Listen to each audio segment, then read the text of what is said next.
Hello, my name is Tim Willett, and I'm here today with Adam Pyle. In the control booth, we have Brandon Rife and Danny Keys.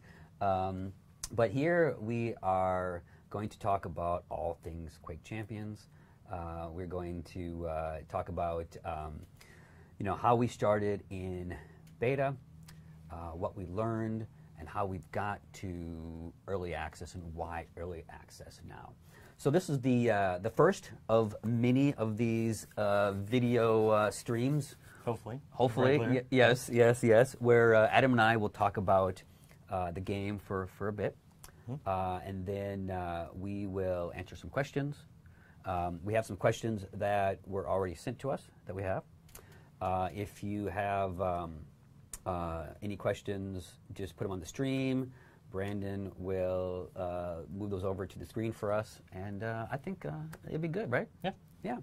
So let's first talk about closed beta. So we have been in closed beta for a few months. Yeah. So Adam, what do you think we've learned in closed beta?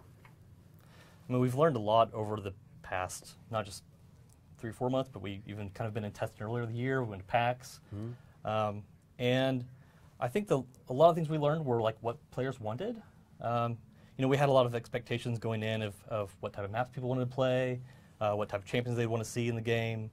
And we've had a lot of experiences there where we kind of predicted that we needed bigger maps from our previous games, kind of give a little bit more room for people to move around, use their abilities. And that's kind of correct. And in the early days, people kind of worried maybe they were too big.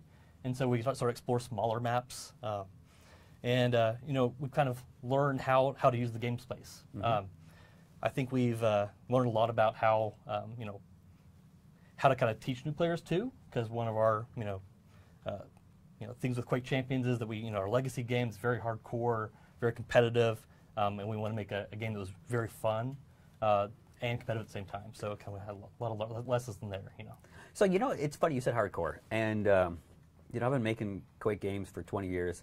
And people say, well, Quake is really hardcore. Yeah. But when I play other first-person shooters, they're so complex. I don't get how we have got to this. It's so hardcore. Do you think it's because it's so skill-based? Yeah, no, I don't think it's hardcore because the mechanics are difficult or there's a lot there. I think that the fact that it's the bare basics of combat is what makes it hardcore. Is that you have to get in there. And you're immediately, challenged with everyone else that has these very, powerful weapons, and the speed is amazing. I think that's the big factor. It's not that you have too much to learn. I think it's that you have very little time to learn it. You're thrown in there, and Yes. It's a sink or swim environment. And that's one thing we want to improve. But at the same time, we also want you to just enjoy the moments more, because our crowd will always, be the people that love competition, and on some level. And it's really about making it just a fun experience. Almost even, regardless of whether you win, just cherishing those moments that you get, like in that one kill that was amazing. That you walk away from a match like, yeah, but you lost, but that rail shot, oh my God, did you see what I just did to you? That was amazing, And, really we just want people to have fun, embrace the game. But yeah, it's not that it's a difficult game to grasp. We want to teach people because, some of these games now might give you more stuff at the beginning. Yes. You still have to gather items for us. But that's kind of what we're used to, though. For me, the biggest surprise in closed beta and looking at the players and looking at the data is really the fact that we have so many players that don't know how to change weapons. And it cracks me up because I'm thinking it's Quake. But it's amazing that the percentage of people that die with the machine gun. So that's definitely something that we have taken to heart, and that's something that we have definitely learned. And there's some things that we're doing with some training that I think will definitely help that. But balance, when we started the game, and we talked about the champions, people were concerned about balance and what champion be overpowered, and I believe that we have done a great job at leveling the playing field. There's not one champion that stands out above all. I mean, would you agree? Yeah, I mean, I think that that was at the very beginning of the project was the biggest concern. You know, this idea of everyone being different, having different skills, different health and armor. Could it work? You know, could we make it balanced? I think that has been the pleasant surprise over the course of the beta is that, you know, balancing is always difficult and will always take more work to get as good as it can be. But we've been pleasantly surprised that the balance has been pretty good where we see everybody getting used. And even more so like across all the modes, like we were okay with not everyone being picked in like a team mode or everyone being picked in duel. There's nothing wrong with that. If we have a big enough roster, it's fine if, you know, half of them or something are played and the other half are kind of more for the other modes. But like right now in duel, like we still see everybody getting picked. You know, there are some that don't get picked as much, but they're all really viable. Yes.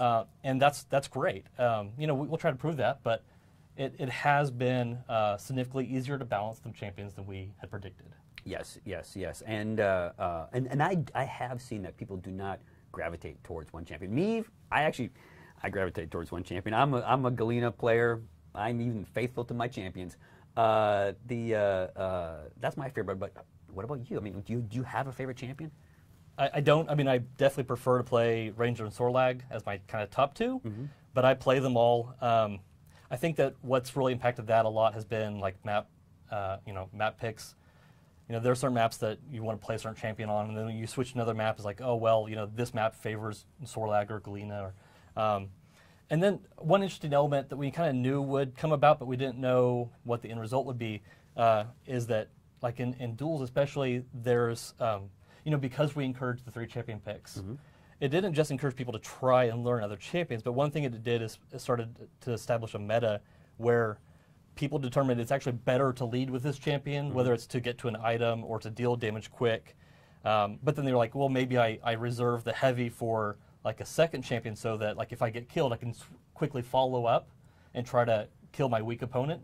You know, so there's lots of like metas there that have developed like that encourage champion picks at certain types of like certain points of the match, which has been nice. So you know, one thing that for me it took a while to not get over, but adjust to is the change in speed of champions in a duel. To the point where I will actually start with the slowest of the 3 first, and then work my way up to the fastest champion. I know that may be unique, but have you seen the switching champions as an issue, as that it takes a while for people to get accustomed to it? I mean, what's your take on that? Because for me, it was a bit of a struggle. I've gotten better at it, but I get in this rhythm, and then when I switch... Yeah, I don't really see it as a big struggle. I mean, you know, what we really see is players like starting to figure out, you know, how they play at different times of the match, and the champion picks kind of helping them in that effort. Like, you know, like I said, it's kind of like they know that they need to be, you know, fast and aggressive at this point, and so they make a particular pick in that stage of the match. That it kind of helps them like play in that way. You know, we often talk about players like having a style play, or you know, that I play this character because I like to be defensive, or and rather than it just being a singular pick that's how the player plays, it's kind of evolved into where the player knows that they need to, you know, be aggressive at some times and defensive at others, and so they pick accordingly. Then one other thing's kind of nice is just that, you know, well, you know, one thing that's actually interesting is the one time it's a little bit difficult is when you're playing like a really fast character or someone like Anarchy or Sorlag who has like air control, and then you switch and then you kind of forget for like a split.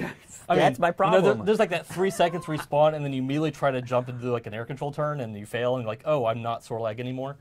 So that's one little struggle. Yes. And we actually have some ideas to maybe help with that. I know we won't probably hint at it, but you know, that's the only challenge I've really seen, is that, you know, you kind of get in a pattern with that character, that champion, and sometimes you forget that you switch. Yes, Clutch for me does that all the time. Yeah. Oh, I get in the Clutch movement, and then I jump, and I'm like, oh. Yeah, I'll be Clutch, and the opposite, I'll be Clutch, and then I'll switch to another character, and I'll double tap to try to do the dodge. And like, oh, Ranger can't do that, and I know that, but still, you just get that like muscle memory of playing for a little bit. Yes. So let's talk about matchmaking. Yeah. So matchmaking, you know, this has been a big subject, and we have got a lot of feedback from our fans on matchmaking. And you know, one thing about matchmaking is is it gets lumped into a lot of problems unfairly, really, because if you have a bad game, you're like, oh, it's matchmaking. Or if you wait too long to get into a game, you're like, oh, it's matchmaking.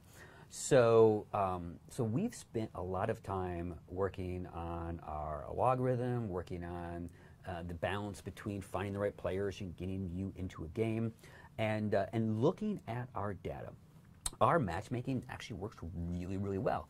You know, for instance, you know, we have seen that close to 75% of games, team games, end within a 15-point delta, which goes to show you matchmaking works. But you know, one of the things that, you know, I think it's important to remember is that when we continue through the next stage of this game, as we move from, you know, our closed beta to our early access, we will have more people joining the pool that will obviously help matchmaking. But is there anything that you think would be, that you would like to address on what we've learned in closed beta for matchmaking, where we are now, and how, you know, moving forward? Well, I mean, one of the things about matchmaking is that it relies on having a lot of, you know, players in the pool at one moment. It relies on having a lot of matches already played by the players, and so one interesting thing is that we can see the skill ratings of all players right now, you know, we've been able to kind of compare it to some of our Quake Live data, and it's interesting. We see that the skill ratings that we've started to build up for our Quake Champions players is, you know, pretty reflective of the skill we see in Quake Live for specific, you know, pro players and new players, and so we have a lot of confidence that it's actually done a good job at evaluating skill. But, you know, with a beta, you have, you know, a smaller pool of players because this is your hardcore, you know, players that are, you know, wanting to get in early. And so, you know, matchmaking can't do its full job. Because we have, you know, we have the desire to get people in quickly. And so when you're matchmaking with other players, we want to make sure that, you know, you get through that queue as fast as possible. And sometimes that takes priority over a skill match. Now, you know, we do see a lot of matches where, you know, the skill matching works and they get in there and have really close matches. But basically, one interesting point I think is just that we see that the matchmaking is going to work, but, you know, we're kind of excited to move into early access because that's going to help increase that pool size. Where we can now utilize that skill data, and that'll make a big difference in the matches that people start to see. Yes. So speaking of early access, let's talk about early access. You know, and what it is and what you get. You know, the new content, some of the things that we've done under the hood that I think it is going to be really exciting for our fans. So let's talk about the things just that you just get in early access. So we feel that we've learned a lot in closed beta, and as we move into early access, we wanted to deliver enough content to make moving to the next stage of the testing of our rollout really compelling. So we've packed a ton of new content into early access, as well as doing a number of things under the hood as well. The big one is Doom Slayer. You know, everyone loves Doom, and you know, he really was the most requested new champion. I think people knew that we were going to start pulling from other franchises, especially after BJ. Well, yeah, I mean, you know, I was always fond of the idea of you know, bringing other characters from the company, but I really liked starting with the base of the id franchise, and, you know, bringing them in. We kind of did that earlier games. I mean, Doom was in Quake 3, and it's kind of nice to broaden that to include everybody that, you know, was the original id library, and so I'm enjoying that. You know, kind of, you know, have the gang back together. The gang back. We're getting the band back together. We got BJ and Doom. So his active ability, of course, is the Berserk, which is awesome. His passive abilities, you know, there's some little confusion about that. So what's his passive ability? His main passive ability is double jump. Makes him very mobile. You know, a lot of his speed kind of comes from that double jump. You know, he runs at kind of a normal, you know, kind of Ranger-esque mid-weight speed, and he can still strafe jump. You know, he can gain speed from that, but, you know, the gaps he can cross with double jump is his highlight. You know, he can get to armors, he can cross, you know, huge gaps in the middle of maps, and it makes him a very fast mobile character. One thing that's really kind of interesting and fun is once you start to, you know, master his double jump in a way where you can use it to avoid rockets, where like you jump, and you know that typically what happens is when an enemy jumps, you kind of anticipate where they're going to land, and you land a rocket there. So what he can do is, while he's midair, he can decide to double jump to then avoid or throw his enemy off, or he can kind of mix it up and sometimes not do it, and that makes it much harder to use rockets against Doom. Yes. Yes. Same with Clutch. Yeah. Yes. So we have 2 new levels. We have Tempest. Yeah. Tempest Shrine. Yes, and the and Church. Church of Azathoth. Yes. Okay. Just so everyone knows, it's my fault. Adam, who comes up with all these crazy names, and they're usually like this long. Well, they're usually like this long, and then we get feedback from the team that's like, no, you can't use that name, and then we make it this long. Yes. I can't pronounce half the things that Adam comes up with. So let's talk about these maps. I'm really excited about the maps. Yeah. Church is awesome. Tempest is awesome. So yeah, just give us a little rundown on these maps. Tempest Shrine is another Cathala map. So it's kind of that rune temple look, that kind of Aztec and Maya look, with rain. It takes place like on an island that's out in the middle of the ocean, deep ocean, and the visual concept is that there's these 2 temples that have these like beacons of light that are calling to each other, and the gameplay all takes place within it. It's not it's not like around the island or thing. It's all inside of this temple that has been destroyed and it's opened up. So it's exposed to the water where you can knock people out in a couple places. Like there's like a harbor area where there's a ship that you can kind of go on the ship and get off. But all that's kind of risky because you can like take a rocket and go flying. But the map itself it was kind of built as a sacrifice map. It's really good in team deathmatch as well, free for all, and it's just a lot of fun. It's a little bit more open. I think some of our maps in general is kind of like a bigger map, especially the one obelisk area. Yeah. We have the obelisk areas are pretty open. That's one thing we like to play with is mixing it up where, some maps intentionally are larger, more open, other ones are more claustrophobic, just so that we kind of have that variety. And one thing that ends up doing is lending itself to different champions. Yes. And sometimes we're aware of what champions will be good, and sometimes we kind of learn that. Yes, and then Church looks awesome. Yeah. Church is one of my favorite levels. I mean, it's been that, like, I've been excited about Church for a long time because we have these levels that we create and we play them here, but we can't show everyone else. Yeah. And Church is definitely one that I've been wanting to push out. Yeah, we've been holding on to Church for a while. I mean, I know that we've been improving it, but we've played it for a lot.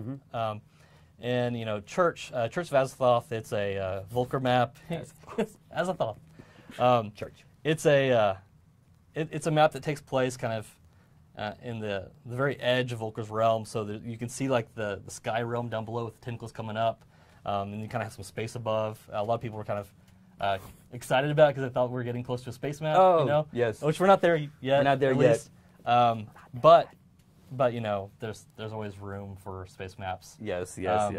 So yeah. Okay. Go No. ahead, Yes. go ahead. We're moving on. Okay. We're not talking about space. So one of the so in beta, we were really focused a lot on balance.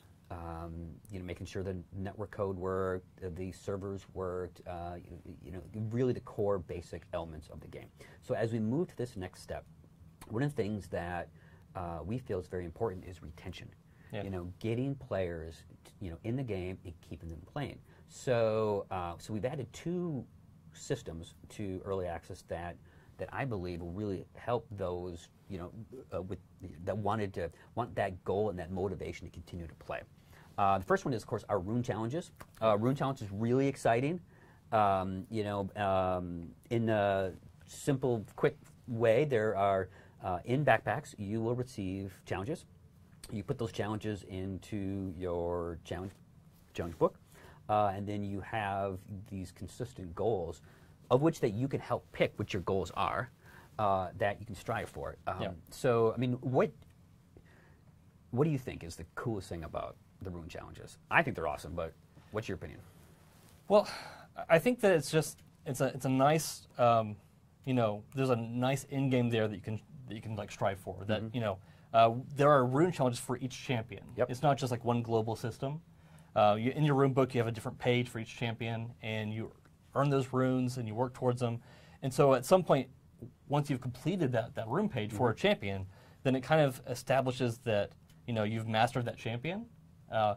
and that allows you then to like earn rewards to show off to other people and let them know like, hey, not just am I playing Ranger, but I'm like, one of the better Ranger players because I've completed all these challenges, I understand the champion, I can complete this task, and I'm really good at it. Yes, and you get the mastery shader. Yeah, which is awesome. Yeah, right now we have these shaders that you earn for. You get one for so.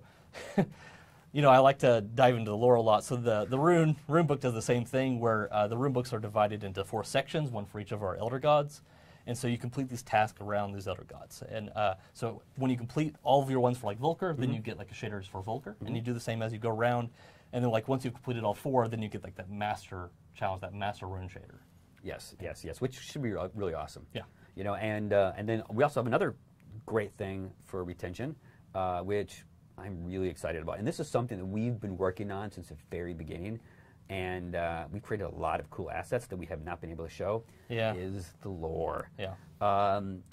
We have always made really kind of engaging characters. And yes, I know that we don't always have a lot of backstory with our characters, unless you get the comics, which are awesome.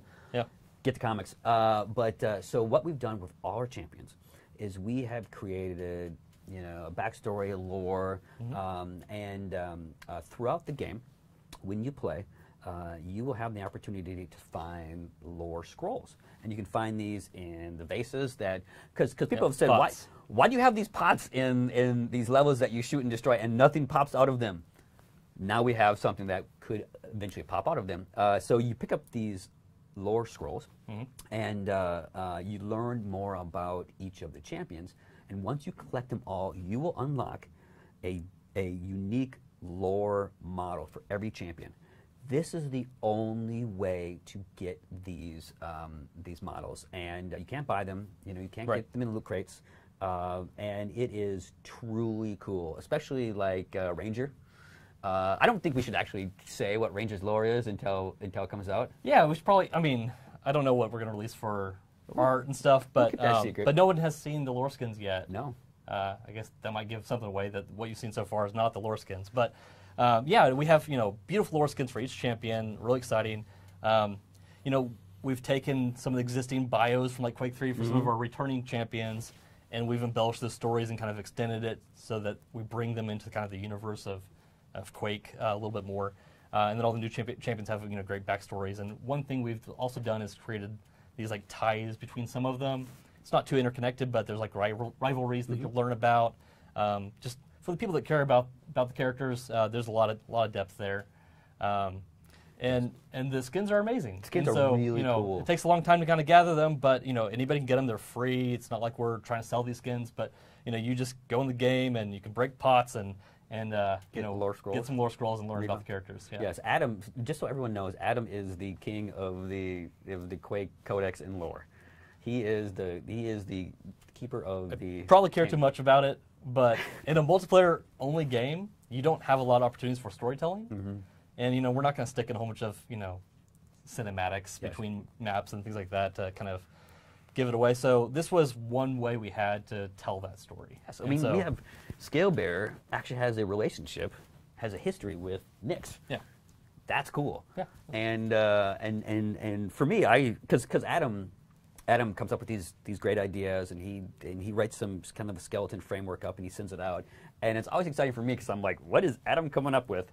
And it's like, oh, that's cool. They had a war, and I mean, we just have this. It's so cool how they're interconnected.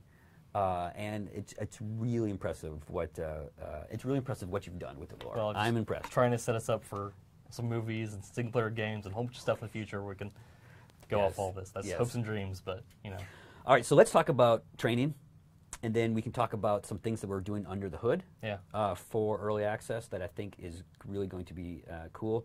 So for most of you that are watching the stream, you probably already know how to play Quake. But I was really surprised at the number of people that joined us in beta that really did not understand the basic concept of playing Quake.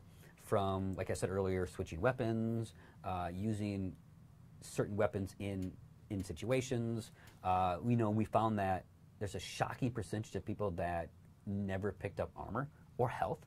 It's kind of hard to learn in the heat of the battle. It is. It's like you may know that you need armor, but when you're getting attacked from all sides, like, you don't always do the right things. And, if you haven't gotten your movement down, it's also just kind of hard to, like, dodge people to get there. So it's good to find the time to teach people how to play the game outside of that combat experience. Yes. So what we've done is we've engineered a training for it's more than a level. It's kind of a training system. We have a basic training. Yes. Where it's broken up into two main parts. Where for new folks, we'll teach you how to pick up guns. What power-ups are, health. We'll move you into a shooting gallery where you can learn the weapons, you can shoot them, you can shoot at the targets, and then you run kind of like through the map again. Yeah. And when you're in the shooting range, we have the targets that are at the end of these hallways, and each one is colored for the weapon that you're using. And so, like, you walk into the first station, you have the heavy machine gun, you're shooting these yellow targets, and you move on. And then as you go through the map, now when you're shooting all these targets in a live map environment, there's targets everywhere in the different colors. Yes. And so they match up to the weapon colors, and they can only be destroyed by that weapon. So one thing we try to do is teach you, what weapons to use and what distances, what ranges, and throw them a whole bunch in one room so that you're encouraged to, learn how to quickly switch between them. Yes. And kind of encourage that, combo kill kind of mentality that, you shouldn't always get locked into just running around with one gun. Yes. So for all you watching the stream, tell your friends that if they came into Quake in the beta and they struggled some because it was too intense, give it a go in early access. Go through the training environment. Take your time. There's no one shooting at you. You can really kind of learn movement. You can learn to pick things up. You can learn, and I'm really encouraged by this because I really was surprised at how many people came into Quake and did not get it. And for me, it's like second nature. But we played Quake forever. 20 years, yes. Yeah. So that's really encouraging. One thing that we're going to do after early access is, we are going to continually work on these training environments, training maps, and we'll do advanced movement, which should be pretty cool. Yeah. So this is the basic training at the very beginning. Like we said, you probably know most of the stuff if you're watching the stream, but newcomers need to come in here. But for everyone else, we do have the advanced movement where we not just teach people how to move, but give you a place to train and practice it, because that's a big part of getting the movement down. And then we also know we need to expand into things like champion abilities, teaching people how to use the abilities in the best manner and what they do. And so we'll keep expanding this training system going forward. Yes. So earlier I talked about really two big things that we're trying to do for early access: keep people playing and introduce new content. So one of the most significant changes that we have made to early access that I personally most excited about. I know you know where you're going. Yes, is the basically, for lack of a better word, stay and play. Okay, so when yes, this is huge because looking at the statistics, we have found that most people, they play a game, and then after the game, when they move to the main menu and they have to matchmake again, that's where they're most likely to leave the game. So what we've done is we've changed the way you continuously play. So in early access, when you matchmake and you find a party, at the end of the match, you will stay in that party, and you can continue to play with the same people. If people drop out, we'll throw some more people in, backfill you in. But I think this is the most significant thing that we are doing to keep people playing longer. I mean, we always knew we needed to do this. We've just been working our way there, and now it's finally here, and it's been long overdue, and it's great. Yes. So as he said, play a match, you'll get your battle report still, you'll see your stats still, but then we'll migrate those people back into another pillar lobby where you can go into another match. Yes, and also we have in early access, when you start the game, the first thing you'll be presented with is choose your own skill. Yeah. So again, for you watching the stream, don't hit beginner so you can troll all the new people. But make an honest assessment of where you feel you are. We'll push you into the matchmaking pool that is best suited for you, and you can get into a game. Which is also great too, is you can pick which game modes you want, and it'll give you any one of those, which is awesome. So we're going to help you get into a match where it's more fair, more balanced. We're going to keep you in that match longer, and we can continue to play with those people. So real quick, because I know we want to get to questions, we should talk about broadly some things we're doing after. Oh, actually, we should talk about the QuakeCon lightning gun. Yeah. QuakeCon, this is really cool. So we have a special QuakeCon themed lightning gun that has, it's QuakeCon orange, has the Quake symbol on it. It says 2017. If you play, it shoots out orange lightning. It's not just the gun. It's awesome. It has orange effects. It's pretty nice. So if you play Quake Champions during QuakeCon, yeah, you will. We're just giving this to people, we're right? just giving yes. Yeah, yes. if you log in that week. If you log in during QuakeCon. Yeah, during QuakeCon, then you will have the most awesome lightning gun ever. Yeah, and that's the only time you can get it, right? Yes, and we're not going to sell it. We're not going to give it away later. Yeah, it's kind of like a little memorabilia for the event. One thing is QuakeCon is just here in Texas, but we have so many fans everywhere. I know we're really big in Europe, of course. So one thing we'd like to do moving forward is kind of like make QuakeCon more of a global event for everybody in the game to participate in. So this is one way that even if you can't make it out to QuakeCon because you're not in America, or you couldn't get over here this year, this is one way to kind of participate in the event. Yes. Show up, play. You get this gun, then that's a nice collectible you have. Moving forward, you could always show people like, hey, I was at I was at QuakeCon. I was at QuakeCon. Kind of. Yeah, kind of. No, virtually. But you were playing at that time, Yes. and so you can kind of build that up and always show people that, hey, I was there. So speaking of cool stuff, Champion Pack. Yeah. Let's talk about the Champion Pack. So currently, what we're doing for early access is we are offering the Champion Pack for sale. The Champion Pack has all the champions, and the great thing about the Champion Pack is you get all the champions now and all future champions. Yep. So to join us in early access through Steam, it's also really awesome that we're going to Steam. Yeah, it's really big. It's really big. The Champion Pack is required to join us in early access through Steam. So the Champion Pack is, it's a great deal because it's on sale right now, and you'll get all 11 champions. You'll get 3 reliquaries, which we don't have time to go into why we call it reliquaries, but you get 3 of those, and you get the very special unique Ranger skin. Yeah. The Gladiator skin. Gladiator skin. Yeah, it's a little bit of a throwback to the Quake 1 Ranger, with a little twist. Yes, yes, and we believe the Champion Pack really is the best deal.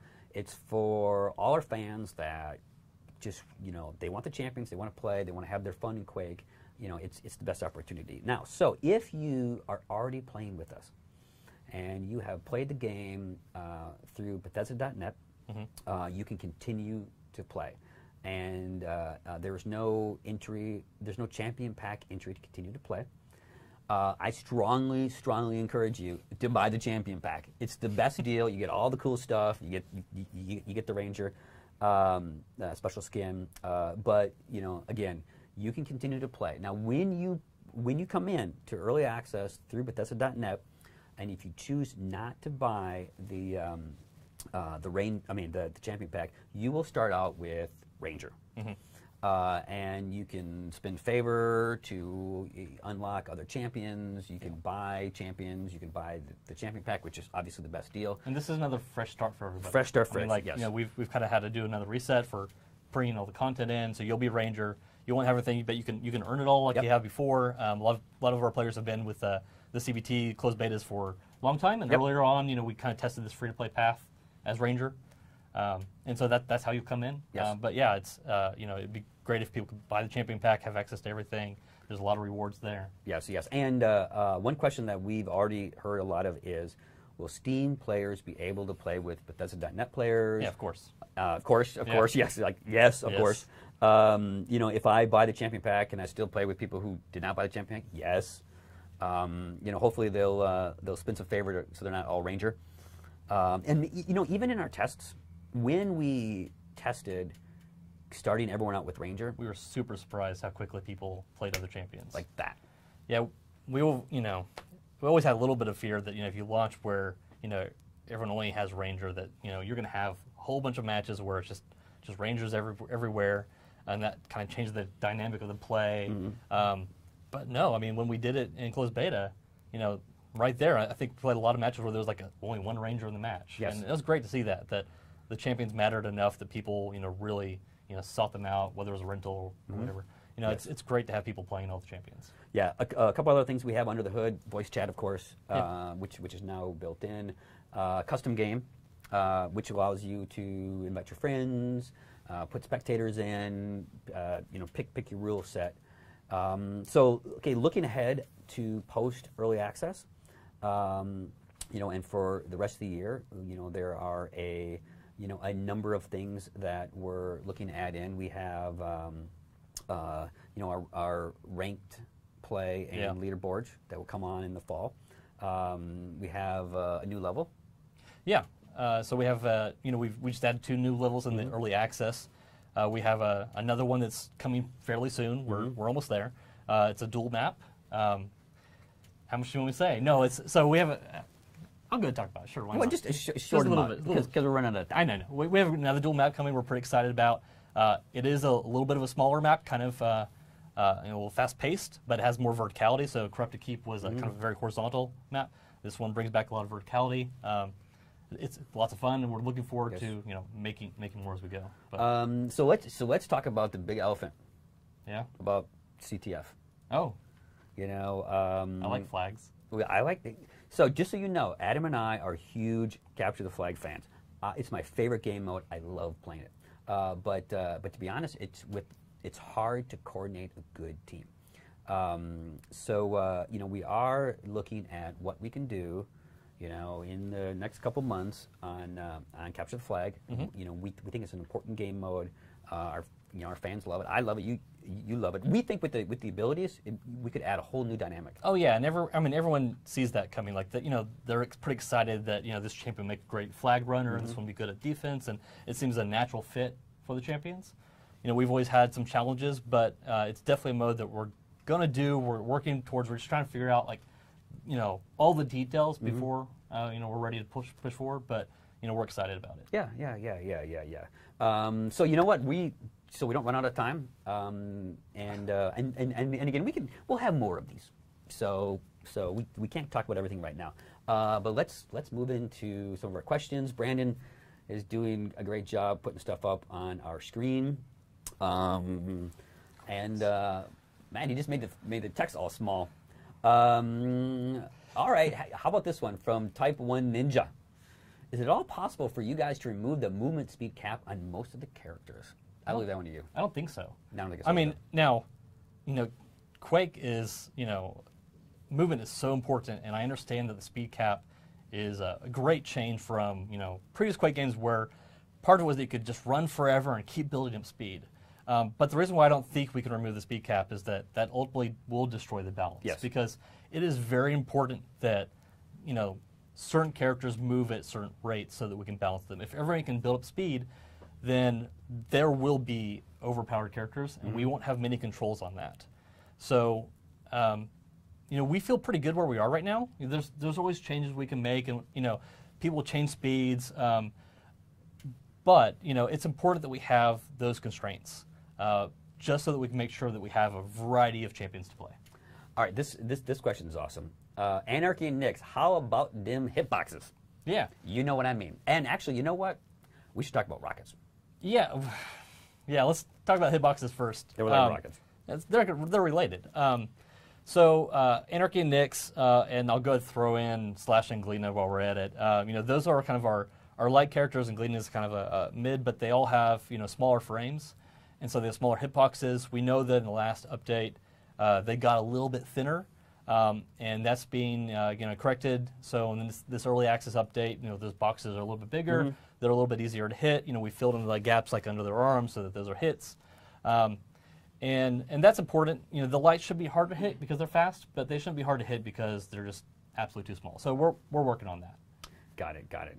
All right, how about Merd-C4B01? He's loving on Sarge. He says that we need Sarge in the game. Sarge is a difficult character. Well, I mean, Sarge is a great character. I mean, the little glimpse into the personality, the opening sequence of Quake 3, that cinematic was great. You know, he's not like immediate coming on our plate, and that's not because he's not a good character. Yes. It's more about the abilities where, you know, when we designed the game, we found, you know, what we wanted it to do through gameplay with the abilities. And we identified, you know, clearly things that we wanted, and then we're able to associate champions in our lineup or create new ones to fill those roles. Yeah. So Sarge. And the Sarge role isn't really filled for me. So you're right. The Sarge role isn't really filled, but just so everyone knows, when we were working on Quake 3, Sarge actually was in the evolution of Ranger from Quake, and so we had actually came up with the Sarge character as a kind of a character with more depth than Ranger, as kind of the Quake guy. And then when we were continuing to work on Quake 3, we needed more characters and stuff, which we eventually then made Classic Ranger. So that's how that separation came about. That's why they're so similar. So in your mind, he's like a duplicate. He's like a duplicate because yes, that's how he was birthed.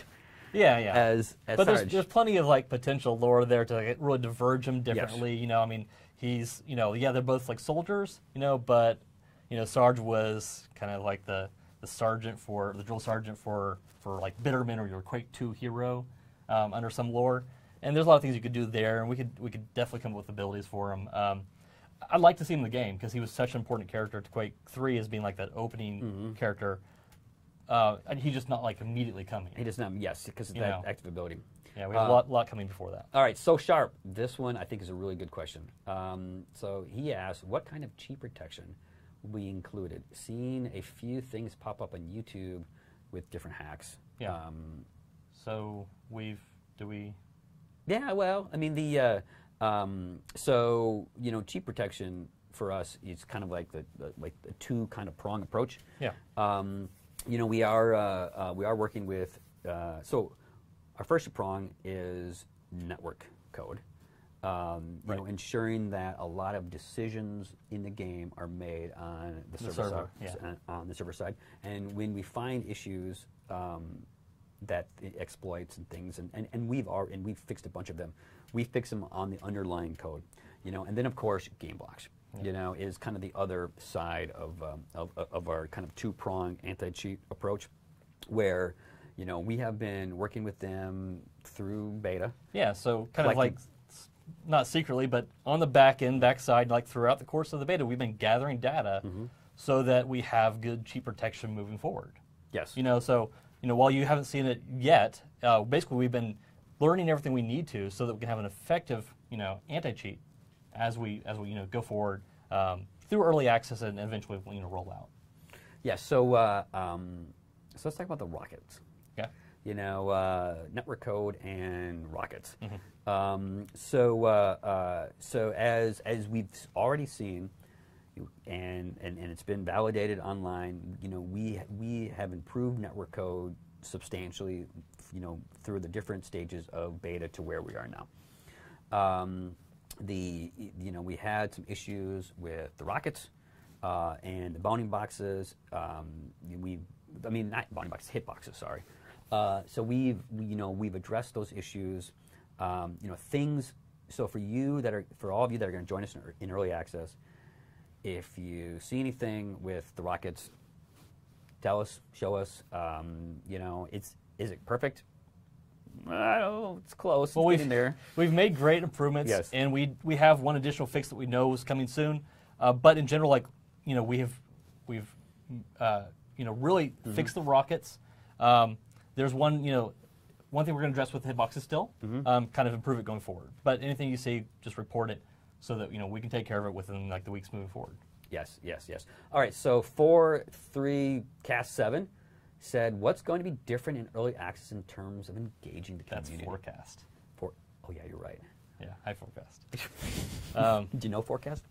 A bit. Yeah, we all know forecast. Okay. Well, I don't know. I'm just reading. I know. Just give me a hard time. keep going.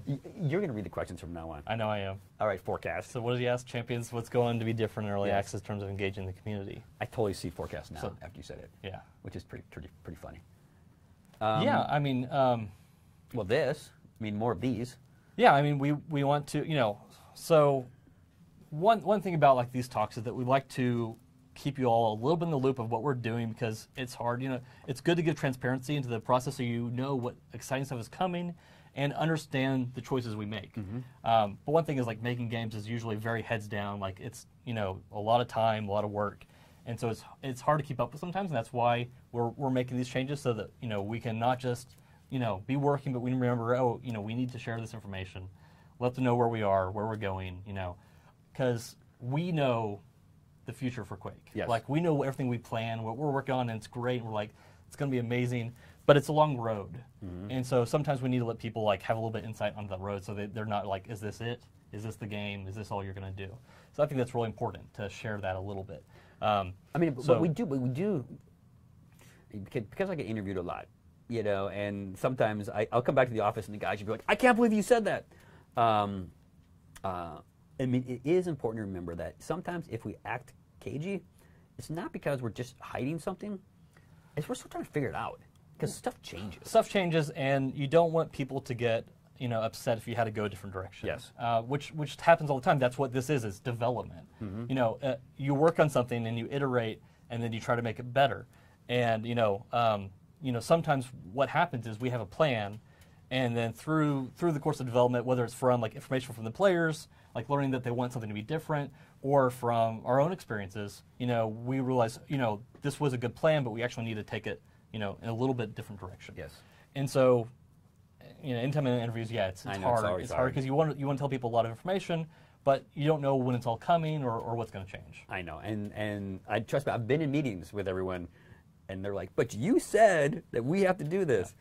So sometimes it's a bit of how it works. But we'd like to do a lot more outreach. Yes, more outreach. Also,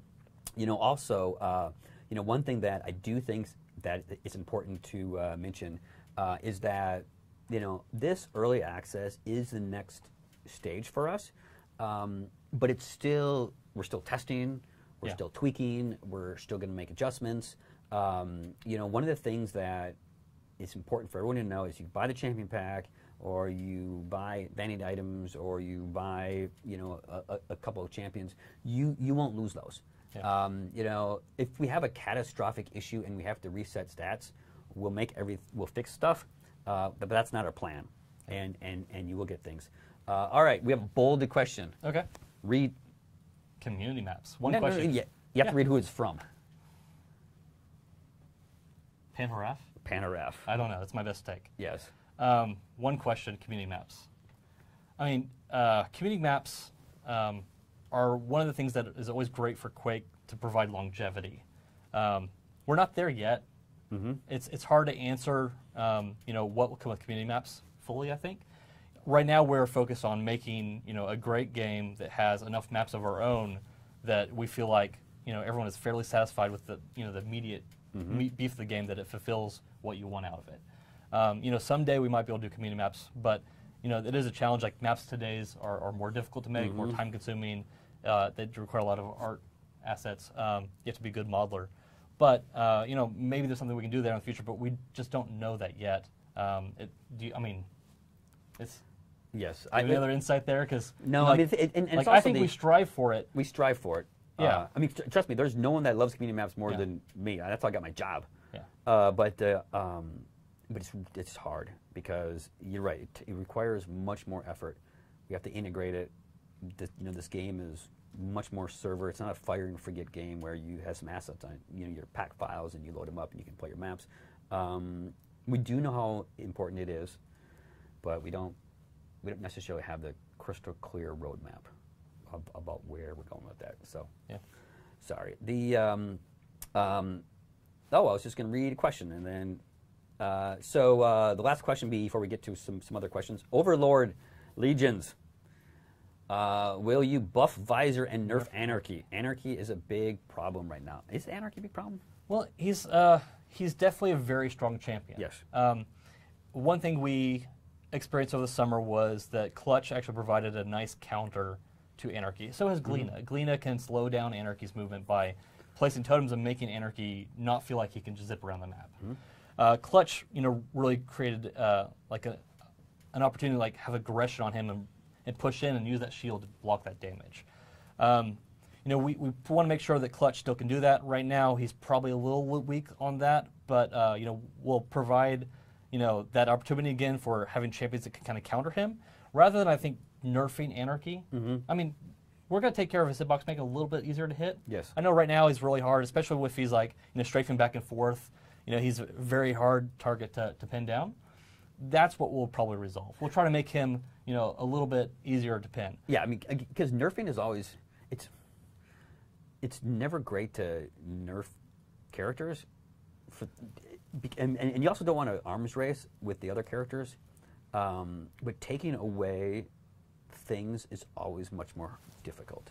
Yeah, and I don't think there's a need with him. No. I mean, but in general, the idea is unless they're breaking the game, you don't want to nerf them opposed to just elevating the other champions kind of to that level to make sure that you have a whole bunch of viable options that can counter him. And right now he's a good pick. Yeah. But he's not breaking things. But we definitely, you know, want to have more choices to play against him. Yes. And that's what we'll work towards. All right, another question we have is, what's the latest on the Vulcan support? So, so as I talked about when I met with AMD, you know, they have partnered with us and given us great support. You know, we are currently working with them on Vulcan. We feel that it's a great API. Yeah, and when we have it more done, when it's ready, we will push it out. But yes, we are. It's still in development. You know, we're making good progress. Making great progress. All right, here we go. Napalm 3D. Hey, no. You know that guy too? Yeah. Yeah. Man, you're like He Mr. played Community. He played on our regionals. No, Napalm streams all the time. He's a good guy. Okay, well, he wants to know if Doomslayer is going to talk. Oh yeah, I'm glad that you asked because I wanted to address that earlier when we were talking about Doom and we Yes. didn't. No, Doomslayer is not speaking anything. I don't even know if I kind of stuck this in. I don't know if you know this because this doesn't matter, but He does that. I do that all the time. That's part of my job, right? Yes. So when we launch, Doom has one passive, and that's double jump. He actually will have a second passive. I gave you an opportunity to talk about that. I know. I pitched it. So he has a second passive that's coming, probably in like the first update after or so. I'm not exactly sure, but we'll actually call it out. The passive is called Silent Protagonist, where we make a point that he doesn't have any VO lines. And one interesting thing is that it actually does have a slight gameplay effect. It's very, very minor, but it does mean that he'll be a little bit harder to detect as he moves around because if he gets a kill, he's not, you know, spouting out a line, which right now is intentional for the other champions as a way for players to like locate enemies and understand what events occurred around them. And so, you know, like a lot of people talk about Anarchy, he's very vocal. And that's actually kind of like a little bit of a counter to him, is that you can always locate where he is because he's making so much noise. Doomslayer's, he's quiet. And that's, you know, part of his like fan history. You know, everyone knows he's the strong silent type, and you know, doesn't talk. He's never had a voice. You know, he's made some gruntle noise before, but no, Doomslayer's not speaking in our game. Yes. Okay, Wolfram X, will you finally add offline mode versus bots? We really want to also play and train offline. Yep. Can't always be connected. So yes, we know that bots are important. You know, it is, you know, definitely something that we have on our roadmap, but I don't know exactly when it's going to come out because there's multiple stages of being able to train and to learn and to move forward. Offline mode is much more difficult because, like I said before, this game is not a packaged retail game. It's not a fire and forget game. There's security issues with offline mode. It's more than just being able to play by yourself. When we move that technology and that code and basically the server, when you move that out to the world, it becomes a big issue. Yeah, it's easier for us to provide like LAN servers to events, partners that we work with. It's much more difficult to make the server code available to everybody. Yes. So we currently right now have no plans for, you know, complete offline mode. You know, I mean, again, if we can come up with something down the road that works for us, that keeps the game secure, that keeps what we want, you know, because we can't have people breaking the game, we can't have people running servers that affect the economy, and we will reevaluate that. But yes. All right, do you want to pick one? Sure. So we have Looney, Quake Champions, yes or no, FPS Limiter, custom crosshairs, bots, Lucy, hitbox changes. So running down that list, FPS Limiter, we're absolutely going to be, making sure that you can, set a max FPS. Don't have like a time frame for it, but it's not a hard task. We'll do it in the near future. It just hasn't been a priority for us. But we know that it's important for people. It's important for people, especially that like when you use G-Sync or something where they have a monitor that requires a certain set FPS. So that's important. We know. Custom crosshairs. Crosshairs are coming. I know they're not here yet, but we're actually hoping to have a little bit more of a robust crosshair system than just a couple colors, a couple different styles. So that's one thing we've been working on. You've already addressed bots. Lucy. We have several champions that have been requested our fan favorites. I don't think we're going to be naming any of them today. No. So I'll leave that one a big question mark. And as I said, hitboxes, they're always a little bit of an evolution that we're working on. But we do have some changes coming to make it easier and more consistent to hit people. This is another matchmaking question from Bogotak. Do you know that guy? Yeah. You know everybody. Yeah. Well, this is a stream, and I'm on the streams all the time. Yes, so. that's true. He says the problem with matchmaking is a party of 4 can get matched up with random pubbers, which is totally one-sided. We feel we've talked a lot about matchmaking in the last hour. So one thing if I could chime in, is that we do check first for other parties of 4. Yes. So if you group up with your family or friends and you have a party of 4 that you want to take into a server, we do try to find another party of 4, just so that you have a more likely chance that you have kind of even team communication on both sides. Because that's one advantage, is that if you're potentially playing friends, you might have experience together and know what you're going to do, or just have like voice chat. Of course, we have voice chat for everybody now, so that will help.